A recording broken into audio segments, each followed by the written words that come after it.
Welcome to the Heroes of Cosplay Sanctuary. This is your host, Scotty B. Friends, today we're going to talk about having fans as a cosplayer, and really, I'm not too familiar with this. I don't have a lot of my fan base is pretty small. I could talk to my co-host about how this really works, and we may come back to this topic because I think there's a lot to talk about here in terms of having a fan base as a human being who's not in entertainment, or at least on a fringe of entertainment, which is cosplay. Now, remember, if you're going to become what you hate, like this is again, talk through this on the podcast. You can like, comment, and then subscribe to the YouTube channel, but you can also get all the cosplay things in the podcast, in all of the notes in the description below. So you started, why did you get into cosplay? You wanted to be around people. You wanted to be online and be in the space, at least I did, because it's like, well, if I create this forum for other humans, right, like I'm accessible. I'm not on a pedestal. I'm not a celebrity. So I can be somebody that you can talk to, and we can actually have a conversation, and we can online know each other. It's, kind of the only way that people know each other anyways anymore. So that was the whole point. But if it gets too big, then I'm not really there to respond to all of the comments anyways. Either it goes to an agency or I just stop responding. I'm posting to post. I'm posting to keep you in the loop, but I'm just seeing comments flood in. I'm not really having anything to do with any of that anymore. And that's the thing, is you become what you hated. The whole reason why you got online is because you were commenting on people who were too high above you and you were getting nothing back. There was no connection. There was nothing there. And then you started to do it yourself, and you created a forum. You started to interact with people. You made friends. You got into a community. You did all the things.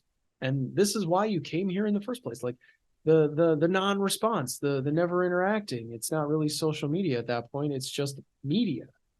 And it's no different than television. If you're that person or you become that person, that just gets stuck with, that was the whole reason why you decided to do this in the first place, was because you didn't get any interaction, was because it wasn't social.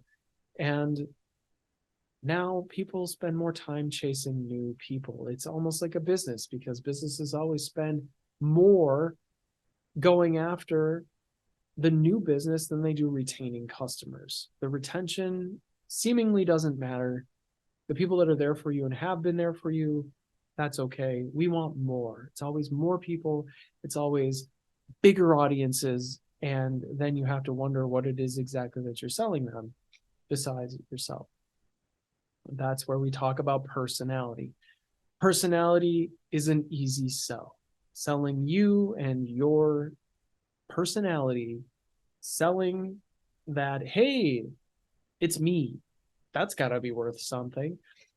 But that isn't really the sell. Is it even moral to sell yourself as, well, you can hang out with me because I'm cool? And the fact that I'm cool is the reason why you're here, and we can talk or whatever, and that, that costs you something, right? Not just your time. Like, if I'm going to pay attention to you, you have to leave me things. You have to buy things off my list, or whatever it is that you have to do. Like, that doesn't sound terribly moral or ethical ways to make money, is that you feign interest and literally people pay attention. Like, that isn't really too great. I think there's a slippery slope, potentially a point of no return there, where you end up on an island of one where nobody really wants to touch any of that, because who are you even, what are you doing with that? Like, would you tell your friends that they have to pay for everything for you? I mean, what makes you better than them if you're going out somewhere with them? Maybe sometimes you should pay too. There are lines here. Just because you exist doesn't mean that anyone owes you anything. And it does not mean that it is a good reason to afford your cosplays for you. It's the skills, the knowledge, the experience, the expertise that you sell in addition to your personality. It is something that you offer to people. The patterns, the skill sets, the books, the tangibles, the stuff that people can take with them, the coaching, right? Cosplay coaching. I don't know. We'll see how that goes. But that there is something that you're offering to these people. And that is what you give to them, not you not your time, not your cameos, because you're not a celebrity. At least I don't think you are. If you are a celebrity and watching this, great. But that is what I'm saying, is that you are a normal person and that you are talking to normal people. The way that you're validating yourself cannot be simply personality bound. It cannot just be like, well, I'm just so great, so hang out with me and pay me. Like, no, that's not how this works. What is the advice for what people should pay for? I think I've already said that over and over again is, have a product or a service. It's a product or service. You use your personality to sell those things. But selling yourself to a fan, like the fandom of you, which is a weird thing to talk about because you are a fan too. You are portraying the fandoms, and now you're trying to create a fandom inside of a fandom, basically, right? Because it's just you're deciding that these characters are you, and they are deciding that they want this version of that character that can only come from you.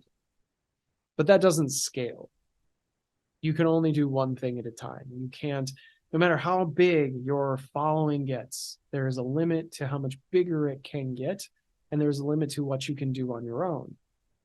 So you should focus on what is sustainable, and you should focus on the processes of creation, really more that than just gathering more people and having them potentially pay you more money for nothing.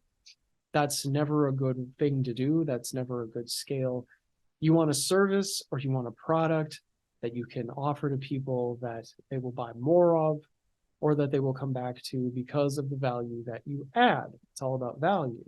Make the thing, make the book, make the video series, mass produce the patterns, entertain, but don't sell you as a friend. Don't sell your time that you're going to like hang out with people and that they should just be grateful that you even exist to hang out with. That isn't a good place to start. The best place to start, again, is product and service. The best place to start is you sell the things that you have the skills to do. And that's where we're going to leave it today. In the second to last episode of season 5, here's a cosplay sanctuary. There's something strange.